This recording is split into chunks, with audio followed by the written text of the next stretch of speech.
I think many of our listeners and our followers on Facebook would like to hear you sing. So we're gonna try this. This is the first time I'm attempting this, and I hope it works. Okay, so hang tight, and I'm gonna do this. So this song is called All I Want by Olivia Rodrigo. I really love her work. And there's so many karaoke's out there. I find myself just searching up on YouTube, trying to find a karaoke that suits my voice. But recently, I've started rearranging them and playing all the instruments and making my own backing tracks so that I feel a deeper connection with the song and I personalize it and make it fit my voice. And I think that I'm going to start doing that from now on for all my cover songs because it gives me an outlet of expression because I didn't write the song, but it gives me some way to express myself. A connection. Yeah. Okay, let me play it and hope it works, okay? Let's hope.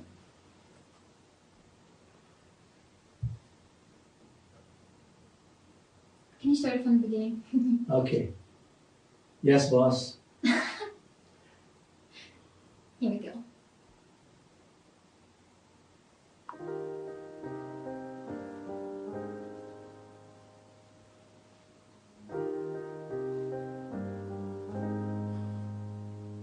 No? Well, God told me I was a star. He held the door, held my hand in the dark. And he's perfect on paper, but he's lying to my face. Does he think that I'm the kind of girl who needs to be saved?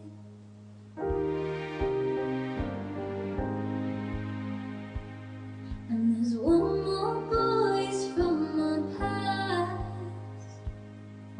We fell in love but it didn't last. 'Cause the second I figure it out, he pushes me away. And I won't fight for love if you won't meet me halfway. And I say that I'm through, but this song's still for you. All I want is love that lasts. Is all I want to merge to ask. Is it something wrong with me? All I want is a good guy. My expectations far too high. Try my best for what can I say. All I have is myself at the end of it. Should not be enough for me.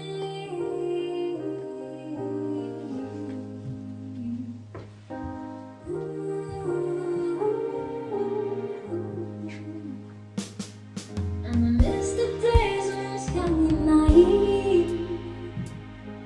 Thought the perfect guy would come and find me. Now happy ever after, it don't come so easily. All I want is love that lasts. Is all I want, too much to ask. Is it something wrong with me? All I want is a good guy. My expectations far too high. Try my best for myself. All I have is myself at the end of the day. All I want is for that to be okay.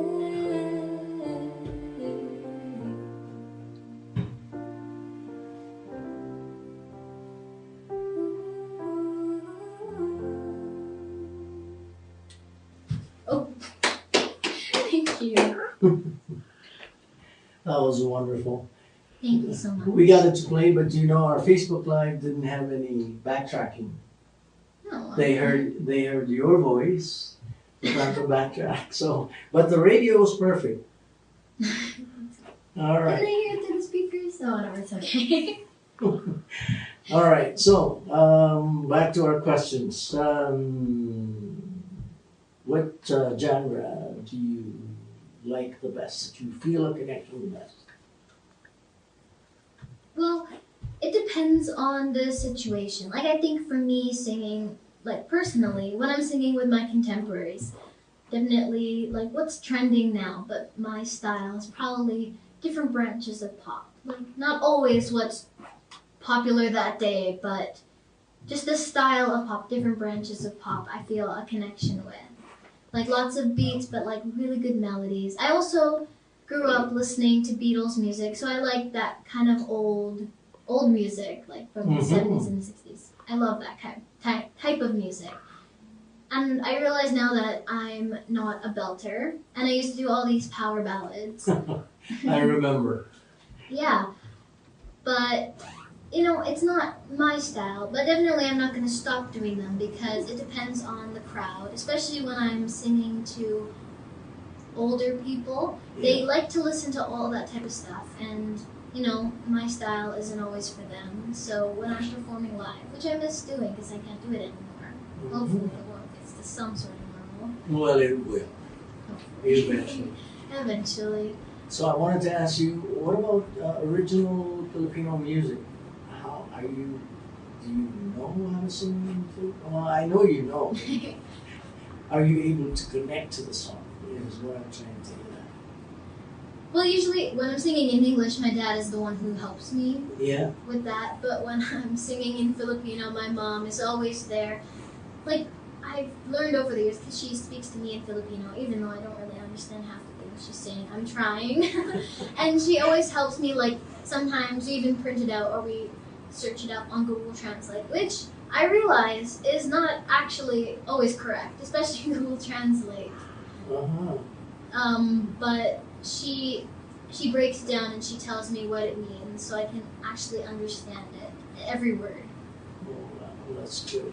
Good to have help that kind of backup from both your mom and dad. Yeah. Always helps. Now I'm going to switch gears a little bit and ask you, what was your biggest adventure as an artist? I think doing Matilda the musical at the Citadel Theatre. Okay. That was really an adventure.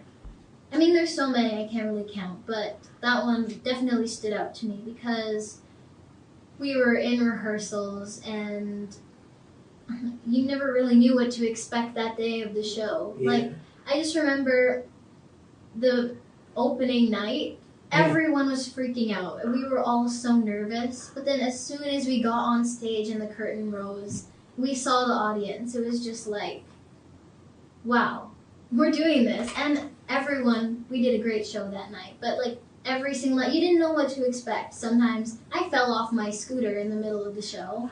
Sometimes the special effects didn't work, so it was a wild ride. Okay. Yeah. That's good. Now I want to ask you, 2018, we both went to Long Beach, California, for the World Championship of Performing Arts. I know this year there wasn't the big competition like flying into LA and all that because of COVID, and they did an online thing instead, which didn't quite have the same effect or the same impact as far as the artist is concerned. So share with us how that whole experience was. It was really amazing. I mean, I didn't really know what to expect going into it. Mm-hmm. I was so surprised that there were so many people and so much talent from every single country. Yeah. And it was really an eye-opener for me because, like, obviously I had done lots of competitions before, but none like that.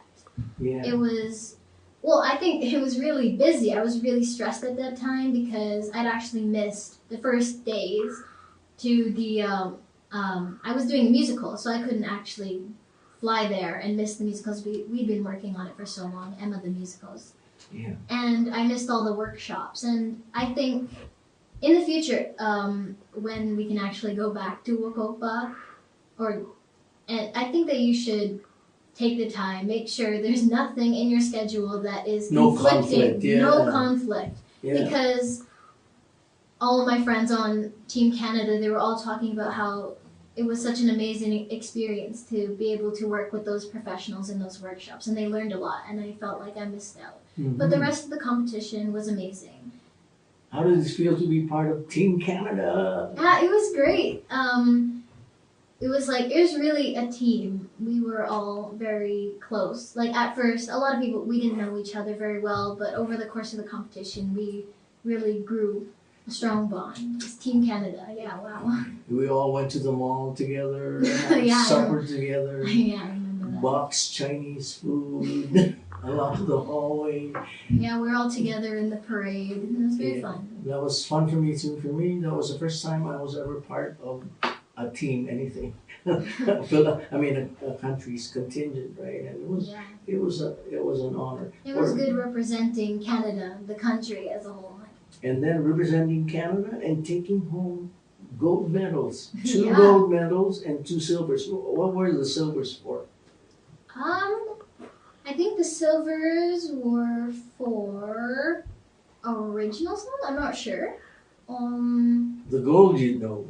Yeah, the gold was musical theater Okay. and pop, I think. Yes. And I'm not quite sure. I don't remember. It was how many years ago? 2 years ago. How many years? I just remember getting medals. Oh, good. But I definitely remember getting the big plaque for the finals. Yes. Yeah. It was really fun to do the finals. Like, I didn't think I would go that far. I didn't think I'd make it past the preliminary round because there were so many people that were so much better than me in my head. I thought, like, wow, I'm done. Like, I can't compete with these people. And to think I made it all the way to the finals, like, weeded out. There was only, like, 5 of us, and in my category, and I was one of them. Yeah. Like, looking back, that was so shocking to me. So, what was the most exciting thing, the most memorable thing that you experienced in 2018, WCOPA? I don't know, probably seeing all the cultures, like, especially in that parade, I got to see, like, they were wearing their cultural costumes. The Parade of Nations as well. Yeah, that was really fun to see everyone parading, all celebrating music and the arts.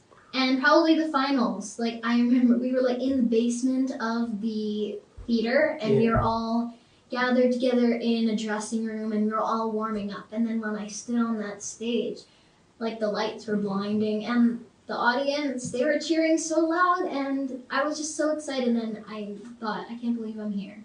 So that was definitely most memorable for me. What about the time when you were performing in front of the judges and being judged and being scored? How did that whole experience feel like?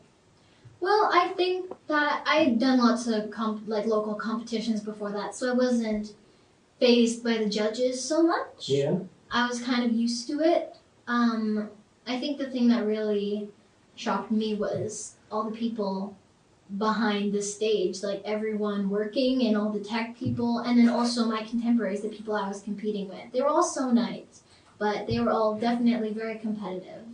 And I'm not the most competitive person. Like, I am kind of competitive, but they're like on a whole nother level. And it was just great for me. It was a learning experience.